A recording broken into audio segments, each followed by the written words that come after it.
ان الحمد للہ نحمده ونستعینه ونستغفره ونعوذ باللہ من شرور انفسنا ومن سیئات اعمالنا من يهده الله فلا مضل له ومن يضلل فلا هادي له واشهد ان لا اله الا الله وحده لا شريك له واشهد ان محمدا عبده ورسوله اما بعد فاعوذ باللہ من الشیطان الرجیم بسم اللہ الرحمن الرحیم ان اللہ وملائکتہ یصلون علی النبی یا ایھا الذین آمنوا صلوا علیہ وسلموا تسلیما اللہم صلی علی محمد وعلی آل محمد کما صلیت علی ابراہیم وعلی آل ابراہیم انک حمید مجید اللہم بارک علی محمد وعلی آل محمد کما بارکت علی ابراہیم وعلی آل ابراہیم انک حمید مجید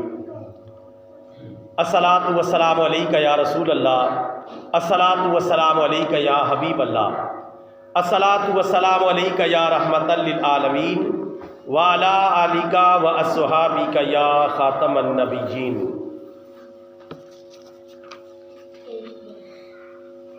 واجب الاحترام برادران اسلام، سب کی سب تعریفیں اللہ رب العالمین عز و جل کے لیے، جس نے بلا شرکت غیر یکا و تنہا پوری کائنات کو وجود عطا فرمایا، اور درود لامحدود اور سلام بے شمار ہمارے پیارے نبی، ہمارے پیارے آقا حضرت محمد مصطفیٰ صلی اللہ علیہ وسلم کی ذات گرامی پر کہ جنہوں نے دنیا میں تشریف لا کر حق کا بول بالا فرمایا۔